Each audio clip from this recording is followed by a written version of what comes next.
गारिक और जाजा ने हमें बताया कि वे रूस में अपने घर छोड़ चुके हैं। पुतिन अपने ही सैनिकों के साथ क्या कर रहे हैं, इसका नया वीडियो। ये वीडियो में रूसी सैनिकों को यूक्रेन में युद्ध के मोर्चे पर लौटने से मना करने के बाद एक अंधेरे कंक्रीट के तहखाने में भेजे जाने का दृश्य दिख रहा है। हमारे पास जानकारी है कि रूसी सेना सैनिकों को फांसी दे रही है, जो आदेश मानने से इनकार करते हैं। यूक्रेन में रूस के युद्ध के अंदर कुछ पागलपन भरी घटनाएं घट रही हैं। अनुमानित 50,000 रूसी सैनिकों ने युद्ध के मैदान से भाग गए हैं। रूसी सैनिक पुतिन की सेना अपनी यूनिट्स, कमांडरों और उस लड़ाई को छोड़कर जा रहे हैं जिसे जीतने के लिए उन्हें भेजा गया था। क्रेमलिन ने वर्षों से इन आंकड़ों को छुपाने का प्रयास किया है, परंतु भागे हुए सैनिकों की संख्या अब तेजी से सामने आ रही है। सैनिक जेल, निर्वासन और मौत के जोखिम के बावजूद बाहर निकलने की कोशिश कर रहे हैं। पुतिन पूरी तरह बेनकाब हो गए हैं और अब वे नुकसान की भरपाई के लिए उत्तर कोरिया से मदद मांग रहे हैं। तो आखिर कौन सी वजह इन सैनिकों को इतना जोखिम भरा फैसला लेने पर विवश कर रही है? इस वीडियो में हम रूस की युद्ध मशीन में बढ़ती दरार और उसके रूस व पूरी दुनिया पर पड़ने वाले प्रभाव पर चर्चा करेंगे। यह समझने के लिए कि इतने सारे सैनिक पुतिन की सेना से क्यों भाग रहे हैं, हमें देखना होगा कि वे असल में जमीनी स्तर पर किन हालात का सामना कर रहे हैं। सीधे शब्दों में कहें तो चौथे साल में पहुंची यह जंग रूसी सैनिकों से किए गए वादे जैसी बिल्कुल नहीं है। फरवरी 2022 में रूसी सैनिकों ने यूक्रेन पर हमला कर दिया था। क्रेमलिन ने इसे युद्ध नहीं बल्कि विशेष सैन्य अभियान कहा और संदेश स्पष्ट था, यह शीघ्र, स्वच्छ और विजयी होगा। 20 साल से कम उम्र के कुछ सैनिकों को बताया गया कि वे अंदर जाएंगे, नियंत्रण पाएंगे और जल्द ही हीरो बनकर वापस लौटेंगे। उन्हें विश्वास था कि प्रचार से रूसी भाषी यूक्रेनी उन्हें मुक्तिदाता मानकर स्वागत करेंगे, लेकिन हकीकत किसी तेज ट्रेन की तरह टकराई। इन सबकी जगह यूक्रेन ने जबरदस्त जवाबी हमला किया। नागरिकों के डटकर मुकाबला करने, कस्बों के नहीं गिरने और शहरों द्वारा पलटवार करने से रूस की योजनाएं विफल हुईं। अनुभवहीन युवा सैनिक खुद को एक अप्रत्याशित भयावह परिस्थिति में पाए जिसके लिए वे तैयार नहीं थे। शुरुआती झटके ने शक पैदा किया जो अब फैल रहा है। भगोड़ेपन की घटनाएं इसका स्पष्ट संकेत हैं। मोर्चे पर जीवन एक बड़ी वजह है कि सैनिक छोड़कर जा रहे हैं। जिन हालात का वे हर दिन सामना करते हैं वे बहुत ही खराब हैं। कई लोग महीनों तक खाइयों में कीचड़ और कड़ाके की ठंड में फंसे रहते हैं। सर्दियों में तापमान 4 डिग्री तक गिर सकता है। यही असली कड़ाके की ठंड है। सैनिकों के पास अक्सर सही जैकेट या जूते नहीं होते। ठंड से बचने की कोशिश में कुछ लोग शीतदंश का शिकार हो जाते हैं। इसके अलावा खाने की इतनी कमी है कि अक्सर उन्हें दिन में एक बार का खाना भी नसीब नहीं होता, जैसे बासी रोटी का टुकड़ा या खराब मांस का डिब्बा। सामान इतना कम है कि कुछ लोग अपने हाथों से खाइयां खोदते हैं क्योंकि फावड़े भी पर्याप्त नहीं हैं। मिट्टी खुरचने से उनके कपड़े घिस जाते हैं, उंगलियों से खून निकलता है, लेकिन राहत कहीं दिखाई नहीं देती। यह वह मजबूत और अच्छी तरह से सुसज्जित सेना नहीं है जैसा दुनिया को बताया गया था। यह एक ऐसा सिस्टम है जो अपने लोगों का ख्याल नहीं रख पा रहा है और यही नाकामी सैनिकों को हद तक पहुंचा रही है जिन्हें शान और शौकत का वादा किया गया था। जो उन्हें मिला वह था ठंड से जले हुए हाथ पैर, डर और एक ऐसी जंग का एक तरफा टिकट जिसे उन्होंने कभी चुना ही नहीं था। यदि आप मानते हैं कि उनकी आवाजें दबनी नहीं चाहिए तो लाइक और सब्सक्राइब करें। ये कहानियां मॉस्को द्वारा बनाई गई चुप्पी को तोड़ने में मदद करती हैं। शारीरिक कठिनाइयों से परे मानसिक बोझ बहुत अधिक है। सैनिक लगातार डर के साथ जीते हैं। तोप के गोले पास में फटते हैं जिससे सोना नामुमकिन हो जाता है। वे अपने मित्रों को ड्रोन या गोलियों से मरते देखते हैं बिना शोक मनाए। तनाव इतना बढ़ जाता है कि कई लोग हर आवाज पर कांपने या चौंकने लगते हैं, लेकिन बात सिर्फ खतरे की नहीं है। यह वह एहसास है कि यह युद्ध किसी भी तरह से समझ में नहीं आता। क्रेमलिन ने उन्हें बताया कि वे रूसी भाषी लोगों की रक्षा या रूस को सशक्त बनाने हेतु संघर्ष कर रहे हैं। जमीनी स्तर पर सैनिक विध्वंस और मृत नागरिक देखते हैं। उन्हें लड़ते रहने को कहा जाता है, पर वे कारण नहीं जानते। यह असंतुलन प्रतिदिन उनके मन को कुरेदता रहता है। जब आप अपनी जान किसी बेकार चीज के लिए जोखिम में डालते हैं तो दिमाग टूट जाता है। कई लोगों के लिए भागने की इच्छा सजा के डर से अधिक प्रबल हो जाती है। सेना की विफलताएं स्थिति को और खराब करती हैं। कमांडर अक्सर बेतुके या खतरनाक आदेश देते हैं जो सैनिकों को जोखिम में डालते हैं। कुछ यूनिट्स बिना किसी स्पष्ट योजना के लड़ाई में भेजी जाती हैं और जाल में फंस जाती हैं क्योंकि उन्हें अपेक्षाओं के बारे में नहीं बताया जाता। संचार प्रायः टूटता है, रेडियो काम नहीं करते, बैटरियां खत्म होती हैं और सैनिक साथियों से बिछड़ जाते हैं। कुछ मामलों में सैनिक अपने ही तोपखाने की गोलाबारी का शिकार हो जाते हैं क्योंकि कमांडरों को उनकी स्थिति का पता नहीं होता। ये दुर्लभ गलतियां नहीं बल्कि आम घटनाएं हैं। सैनिकों को हमला करने का आदेश दिया जाता है, लेकिन पहुंचने पर पता चलता है कि उनकी ही सेना ने पहले से हमला कर दिया है, जिससे घातक गड़बड़ी हो जाती है। जब जिम्मेदार लोग आपकी सुरक्षा नहीं कर सकते तो उन पर भरोसा करना मुश्किल हो जाता है। खुद के उपकरणों पर भी भरोसे की कमी सैनिकों के मैदान छोड़ने का एक बड़ा कारण है। कमांडर न केवल गलतियां करते हैं, बल्कि मुश्किल हालात में वे अक्सर गायब हो जाते हैं, जो और भी खराब है। कुछ लोग लड़ाई से दूर सुरक्षित स्थानों पर छिपे रहते हैं जब उनके सैनिक अकेले दुश्मन का सामना करते हैं। कुछ लोग असंभव आदेश देते हैं और गलती होने पर सैनिकों को दोषी मानते हैं। ऐसी कहानियां हैं जहां टुकड़ियां मदद की भीख मांगती हैं, अपने आधे आदमी खोने के बाद रेडियो पर निकासी की गुहार लगाती हैं, लेकिन उन्हें अनदेखा कर दिया जाता है। सैनिक लंबे समय तक प्रतीक्षा करते हैं, मित्रों को मरते देखते हैं और कोई मदद नहीं मिलती। ऐसा विश्वासघात गहरा प्रभाव डालता है। दुश्मन का सामना करना मुश्किल है, लेकिन यह और भी कठिन है जब लगे कि आपके नेता को आपकी जिंदगी या मौत से कोई फर्क नहीं पड़ता। कई सैनिकों के लिए यह एक और पल है जब वे तय करते हैं कि अब बहुत हो गया। कुछ विशिष्ट कमांडर जो अपने सैनिकों के साथ डटे हुए हैं, उनके लिए भी परिस्थितियां अभी भी कठिन हैं। युद्ध शुरू होते ही अनुभवी अधिकारियों को या तो मार दिया गया या बाहर कर दिया गया, ताकि वफादार पर अनुभवहीन लोगों को जगह मिल सके। जो बचे हैं वे अविश्वसनीय सैनिकों और नए भर्ती जो वहां नहीं रहना चाहते से निपट रहे हैं। जो नुकसान और भगोड़ों के कारण खाली जगहें बची हैं, उन्हें भरने के लिए रूस अविश्वसनीय समूहों का इस्तेमाल कर रहा है, जैसे कि कैदी जिन्हें लड़ने पर आजादी का वादा किया गया है, भाड़े के सैनिक जो सिर्फ पैसों की परवाह करते हैं, और यहाँ तक कि उत्तर कोरिया जैसे देशों से आए विदेशी लड़ाके भी शामिल हैं। इन समूहों का नियंत्रण मुश्किल है। कुछ सदस्य आदेश मानने से इनकार कर देते या भाग जाते हैं, जिससे अव्यवस्था बढ़ती है। रूसी सेना अब एक दूसरे से मेल न खाने वाले लोगों का मिश्रण बन रही है, जिनका नेतृत्व उन्हें नियंत्रित न कर पाने वाले अधिकारी कर रहे हैं। घर लौटे सैनिकों के परिवार अपनी समस्याओं से जूझ रहे हैं। रूसी सरकार युद्ध के बारे में सैनिकों के परिवारों पर चुप रहने का दबाव डाल रही है। यदि वे अपने प्रियजनों के बारे में पूछती हैं तो उन्हें अक्सर चुप रहने को कहा जाता है। कुछ को अपनी नौकरी खोने या अपने बच्चों को छीन लिए जाने की धमकी दी जाती है, और ये धमकियां खाली नहीं हैं। सरकार धमकियों को अमल में लाती है और कुछ परिवारों को बोलने पर गिरफ्तारी का सामना करना पड़ा है। इसका मकसद सभी को काबू में रखना है, ताकि परिवार अपने बेटों या पतियों को भागने के लिए प्रोत्साहित न करें, लेकिन इसका उल्टा असर हो रहा है। सैनिकों को जब परिवार के उत्पीड़न की खबर मिलती है तो वे जिस सिस्टम के लिए लड़ रहे होते हैं उससे और नाराज हो जाते हैं। खुद को उनकी जगह रखकर सोचिए, आप क्यों अपनी जान जोखिम में डालेंगे उस सरकार के लिए जो आपकी अपनी मां को धमकाती है? यह पागलपन है। हालांकि रुककर लड़ने वाले सैनिकों के लिए हकीकत अक्सर कड़वी होती है। इन सभी कारणों की वजह से जिनके बारे में हमने बात की है, कई यूनिट्स बहुत तेजी से अपने सैनिक खो रही हैं। वर्तमान में इस युद्ध में लगभग 10 लाख रूसी हताहत हुए हैं, जो एक विशाल संख्या है। ये ऐसा है जैसे डलास, टेक्सास की पूरी आबादी खत्म हो गई हो। उन्हें बदलने के लिए रूस नए रंगरूटों की भर्ती कर रहा है, लेकिन वे प्रशिक्षित सैनिक नहीं हैं। वे आम लोग हैं, कुछ 40-50 के दशक में हैं और कुछ हाल ही में स्कूल से निकले हैं, जिनकी लगभग कोई तैयारी नहीं है। उन्हें कुछ हफ्तों की बुनियादी ट्रेनिंग देकर पुरानी बंदूकें दी जाती हैं जो हमेशा काम नहीं करती, और फिर अनुभवी लड़ाकों के खिलाफ जंग में भेज दिया जाता है। खराब उपकरणों के इस्तेमाल से उनके जिंदा बचने की संभावना कम हो जाती है। नए सैनिकों को अनुभवी सैनिकों के समान परिस्थितियों में भेजा जाता है, लेकिन उनके जीवित बचने की संभावना कम होती है। इतने सैनिकों के भागने में आश्चर्य नहीं, कुछ तो मोर्चे तक पहुंचने से पहले ही युद्ध में घायल होने पर हालात और बिगड़ते हैं। कुछ घायल सैनिकों को ठीक होने का पर्याप्त समय नहीं मिलता। उन्हें सिर्फ इतना ठीक किया जाता है कि चल सकें और फिर वापस लड़ाई में भेज दिया जाता है।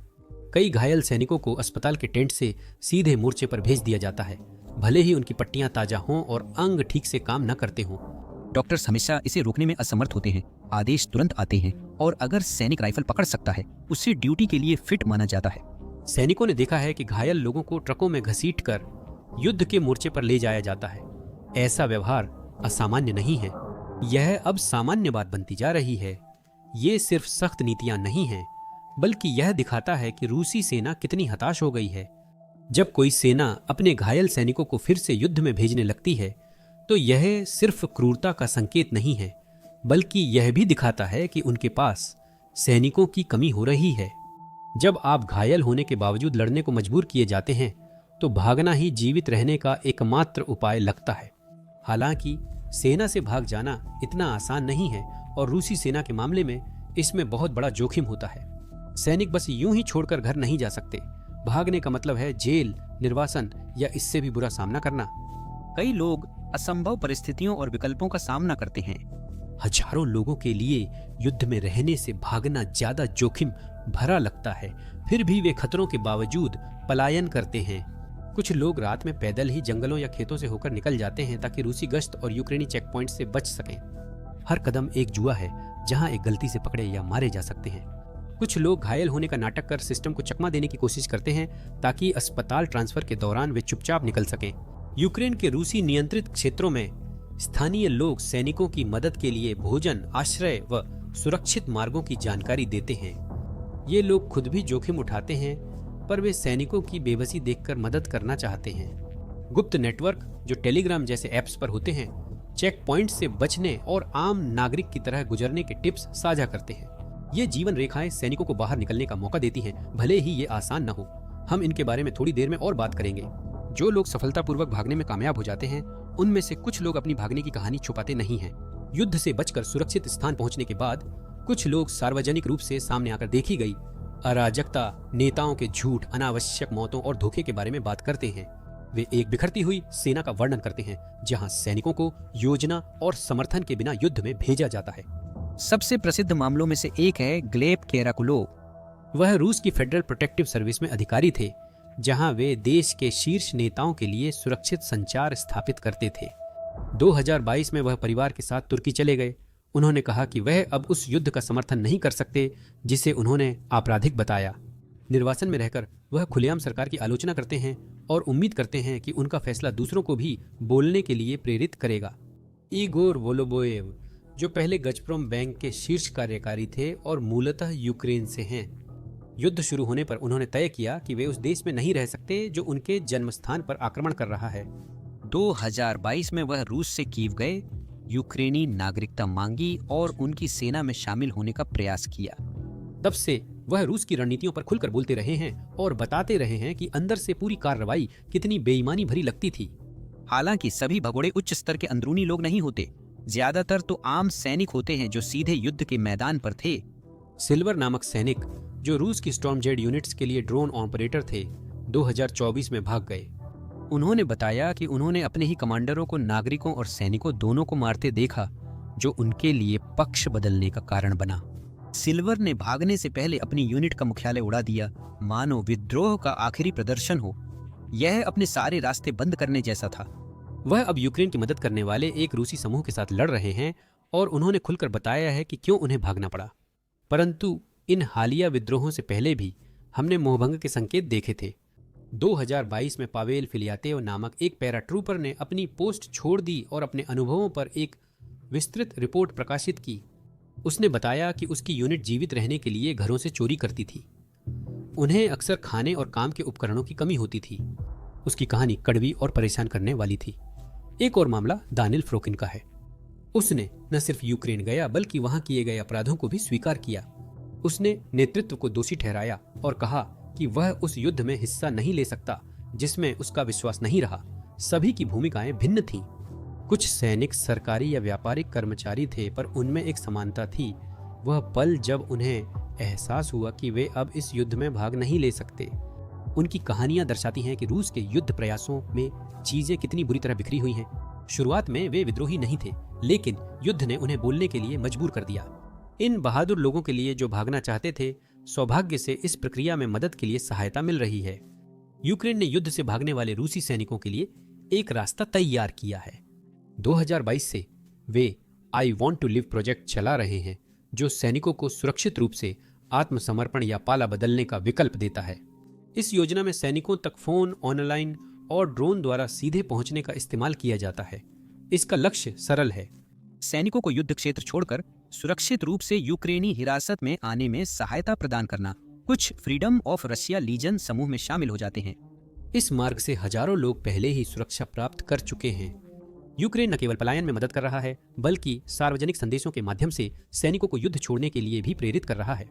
इन अभियानों में दल बदलुओं के साथ अच्छे व्यवहार के वास्तविक उदाहरण दिखाकर दूसरों के लिए इस प्रक्रिया पर विश्वास करना सरल बना दिया गया है। ऐसे मामले भी सामने आए हैं जहां बाहरी समर्थन के जरिए परिवारों को फिर से एकजुट किया गया है।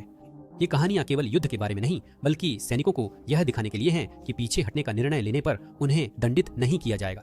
एक पूर्व सैनिक ने गुमनाम रूप से यूक्रेनी मीडिया में कहा, उन्होंने पदक देने का वादा किया था, लेकिन मैंने सिर्फ खून और शीतदंश देखा।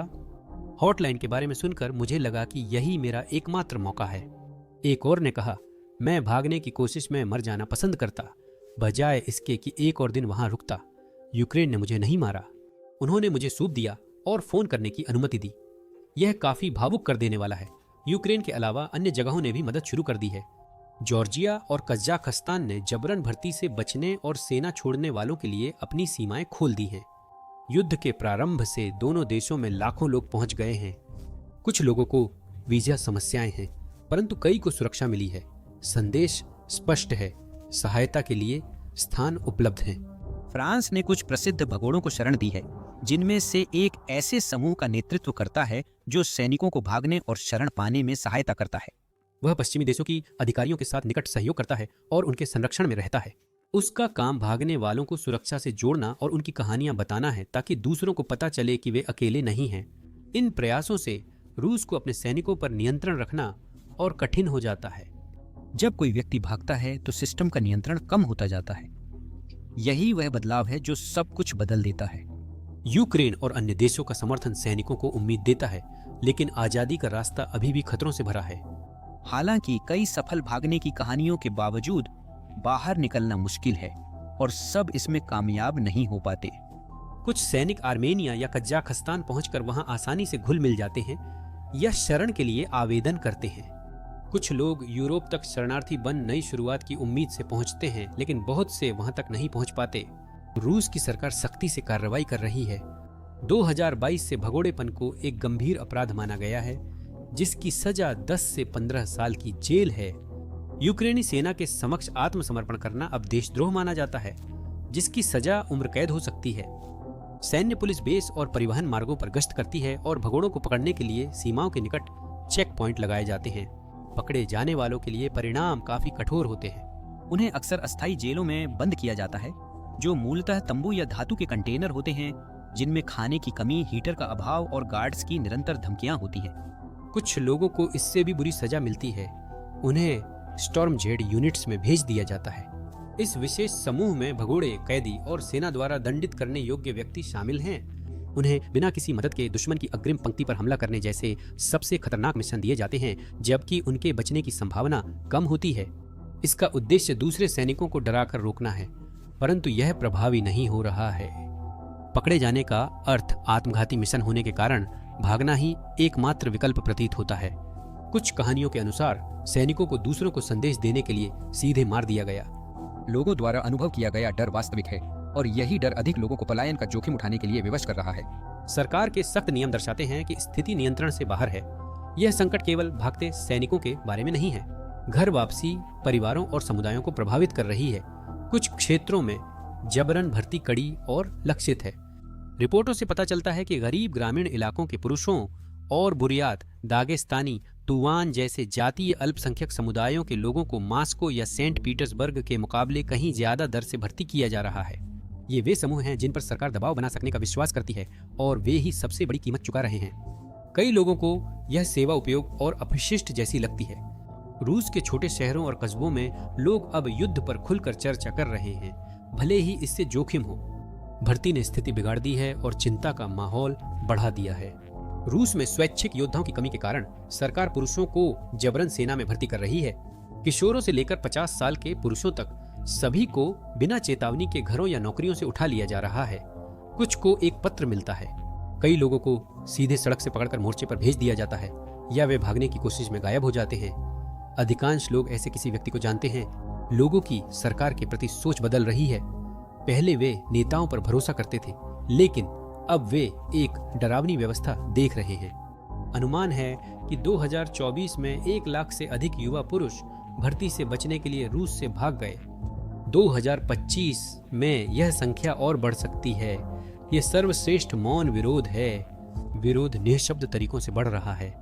ग्रामीण क्षेत्रों में भर्ती अधिकारियों के आने पर परिवार अपने बेटों को छिपा लेते हैं, रिश्तेदारों के पास भेज देते हैं या दृष्टि से ओझल कर देते हैं। शहरों में युवाओं को जबरन भर्ती से बचाने के लिए छोटे समूह बन रहे हैं। कुछ network go by the forest जैसे नामों से काम करते हैं, जो राज्य से छिपने की पुरानी सोवियत असहमति रणनीति की ओर संकेत करता है। आतंकवादी एन्क्रिप्टेड मैसेजिंग ऐप्स और पीडीएफ का उपयोग करते हैं, जिन्हें सामान्य दस्तावेजों के रूप में छिपाया जाता है। ऐसे ही एक समूह ने सैन्य भर्ती करने वालों द्वारा इस्तेमाल किए जाने वाले नक्शे और बस मार्ग लीक कर दिए, जिससे दर्जनों लोग जबरन भर्ती से बच सके। ये भूमिगत आंदोलन रूसी नागरिक प्रतिरोध का नया स्वरूप बन रहे हैं। ये प्रदर्शन नहीं बल्कि सुनियोजित तोड़फोड़ है। वे देश से बाहर निकलने के सुरक्षित रास्तों या नकली चिकित्सीय स्थितियां बनाने के तरीकों के बारे में सुझाव साझा करते हैं। ये नेटवर्क खतरनाक हैं और किसी भी भर्ती से बचने में मदद करने वाले को गिरफ्तार होने पर जेल जाना पड़ सकता है। फिर भी ये फैल रहे हैं क्योंकि लोग अत्यंत विवश हैं। सरकार की धमकियां, जैसे परिवारों को गिरफ्तार करना या भगोड़ों को जेल भेजना, प्रदर्शनों को रोक नहीं पा रही हैं, बल्कि लोगों का गुस्सा और बढ़ा रही हैं। क्रेमलिन जितना नियंत्रण करने की कोशिश करता है, लोग उतना ही विरोध करते हैं। यह कोई जोरदार बगावत नहीं है, पर इससे पता चलता है कि लोग अपने तरीके से मना करना शुरू कर रहे हैं। जैसा कि आप सोच सकते हैं, सरकार को यह बिल्कुल पसंद नहीं है और वह इसे रोकने का हर प्रयास कर रही है। सरकारी मीडिया भगोड़ों को कायर और गद्दार कहकर रूस को नीचा दिखाने का आरोप लगाती है। वे यह विचार फैलाते हैं कि युद्ध अभी भी जीता जा सकता है और यह देश की रक्षा से जुड़ा है, परंतु अब लोग पहले जैसा इस पर यकीन नहीं कर रहे। इंटरनेट भारी सेंसरशिप के बावजूद भागे हुए सैनिकों की कहानियों से भरा हुआ है। ये संदेश तेजी से फैलते हैं, खासकर उन युवाओं के बीच जो पहले से ही सरकार पर संदेह करते हैं। क्रेमलिन ने व्हाट्सएप और टेलीग्राम ऐप्स को ब्लॉक करने की कोशिश की है, जहां सैनिक और भर्ती से बचने वाले जानकारी साझा करते हैं, लेकिन लोग रास्ते निकाल लेते हैं। सरकार द्वारा इन आवाजों को दबाने के प्रयास से वे और अधिक मुखर हो जाती हैं। यह क्रेमलिन के लिए एक हारती हुई लड़ाई है, जो उनके नियंत्रण की कमी को दर्शाती है। रूस की अफरा तफरी के अलावा ये संकट उसकी अर्थव्यवस्था पर भी भारी असर डाल रहा है। युद्ध पहले से ही महंगा था, लेकिन इतने सारे युवा पुरुषों को खोना इसे और भी बदतर बना रहा है। यह कामगारों की कमी वाले देशों के लिए बड़ा झटका है। फैक्ट्रियों को पर्याप्त श्रमिक नहीं मिल रहे हैं, निर्माण परियोजनाएं रुक रही हैं और छोटे शहर सुनसान हो रहे हैं क्योंकि परिवार अपने बेटों के पास विदेश जा रहे हैं।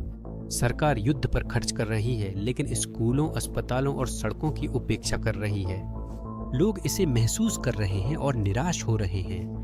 उन्हें लगता है कि सरकार देश को चलाने की बजाय लड़ाई पर ज्यादा ध्यान दे रही है, जो रूस की अंतर्राष्ट्रीय छवि को प्रभावित कर रहा है।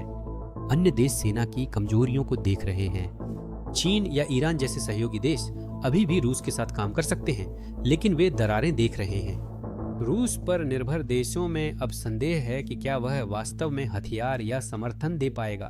दूसरी ओर नेटो देश रूस के खिलाफ कड़े प्रतिबंध लगाने या यूक्रेन का समर्थन करने के अवसर के रूप में इस स्थिति को देख रहे हैं। रूस की मजबूत शक्ति की प्रतिष्ठा को झटका लग रहा है। जो देश अपने सैनिकों को युद्ध में नहीं भेज सकता, वह महाशक्ति नहीं लगता। भविष्य में रूस का वैश्विक प्रभाव डालना कठिन हो सकता है, विशेषकर यदि युद्ध उसके संसाधनों को निरंतर क्षीण करता रहा तो। युद्ध खुद इसका असर महसूस कर रहा है। यूक्रेन रूस की कमजोरियों का लाभ उठाते हुए उन क्षेत्रों पर हमला कर रहा है जहां सैनिकों की संख्या या मनोबल कम है। वे जानकारी का इस्तेमाल कर रहे हैं, कभी कभी पक्ष बदल चुके सैनिकों से भी, ताकि अहम ठिकानों पर हमला हो सके। इससे रूस को अपने नियंत्रित क्षेत्रों का प्रबंधन करना और कठिन हो जाता है। बाखमुत में जहां नए भर्ती सैनिकों ने आगे बढ़ने से मना कर दिया, वहां रूसी मोर्चे अपेक्षा से कहीं तेजी से ध्वस्त हो गए। खार्किव में रूसी सेना की टुकड़ियों ने बिना आदेश के पीछे हटने से खाली जगह बनी, जिन्हें यूक्रेन ने तुरंत भर लिया। ये विशिष्ट घटनाएं नहीं बल्कि चेतावनियां हैं। भगोड़ों की संख्या बढ़ने से यूक्रेन को न सिर्फ लड़ाइयों में बल्कि युद्ध की समग्र तस्वीर में भी लाभ मिल सकता है। रूस के लिए यह एक कठिन सवाल है। जब उनके अपने सैनिक छोड़कर जा रहे हैं तो वे कितने समय तक लड़ाई जारी रख पाएंगे। कुछ क्षेत्रों में सरकार को पीछे हटना या पूरी तरह निकलना पड़ सकता है, जो उनकी राष्ट्रीय और अंतर्राष्ट्रीय छवि को बुरी तरह प्रभावित करेगा। रूस में सरकार नियंत्रण बनाए रखने के लिए संघर्ष कर रही है। सैनिकों का विद्रोह किसी बड़ी समस्या का संकेत है। रूसी सेना अपने सैनिकों के साथ साथ एकजुटता के भरोसे को भी खो रही है। सालों से सरकार ने अपनी ताकत की छवि पर ही अपनी सत्ता बनाई थी, परंतु अब सैनिकों के भागने और परिवारों द्वारा युद्ध का विरोध करने से वह विचार टूट रहा है। क्रेमलिन इसे धमकियों और प्रचार के जरिए जोड़े रखने की कोशिश कर रहा है, लेकिन अब यह पहले जैसा असरदार नहीं रहा। जब सैनिक लड़ने के बजाय जेल जाना पसंद करते हैं और लोग बच्चों को सुरक्षित रखने के लिए छिपाते हैं, तो आप न सिर्फ युद्ध हार रहे हैं बल्कि वह भरोसा भी खो रहे हैं जो देश को एकजुट रखता है। आगे क्या होगा यह वास्तव में इस बात पर निर्भर करता है कि रूस इसे कैसे संभालता है। अगर भगोड़े बढ़ते रहे तो सेना शायद लड़ाई जारी नहीं रख पाएगी। यह सरकार को यूक्रेन से वार्ता या क्षेत्र छोड़ने को विवश कर सकता है। पीछे हटने से क्रेमलिन कमजोर दिखेगा, खासकर जब उन्होंने इस युद्ध को रूस के अस्तित्व की लड़ाई बताया है। जबरन भर्ती और सजा से और लोग दूर हो सकते हैं। सरकार के पास विकल्प सीमित होते जा रहे हैं। भागते हर सैनिक और विरोध करते हर परिवार से क्रेमलिन के लिए आगे बढ़ना मुश्किल होता है। यह केवल यूक्रेन युद्ध की बात नहीं है, यह एक ऐसे देश के बारे में है जो मोड़ पर खड़ा है, जहां आज के फैसले तय करेंगे कि भविष्य में रूस क्या बनेगा। यहाँ तक कि जो सैनिक अब भी मोर्चे पर डटे हुए हैं, उनमें भी कमजोरी दिखने लगी है। उन्हें अपने साथियों के गायब होने और समर्थन की कमी का एहसास है। कुछ डर से, कुछ आदत से रुके हैं, पर ज्यादातर बस दिन गिन रहे हैं। उनकी चुप्पी, निगाहें और भागने की योजनाएं एक ही सच की ओर संकेत करती हैं।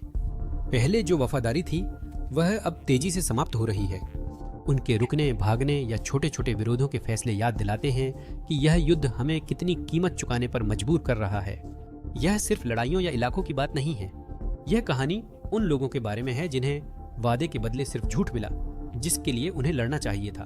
उनके फैसले एक ऐसा संदेश भेज रहे हैं जो युद्ध से कहीं आगे तक जाता है और एक ऐसे देश को दिखाता है जो खुद को एकजुट रखने के लिए संघर्ष कर रहा है। यह कहानी अभी भी सामने आ रही है और लंबे समय तक प्रासंगिक रहेगी। जब एक सेना अपने ही देश से भागती है तो दरारें सिर्फ युद्ध के मैदान में नहीं बल्कि नींव में होती हैं।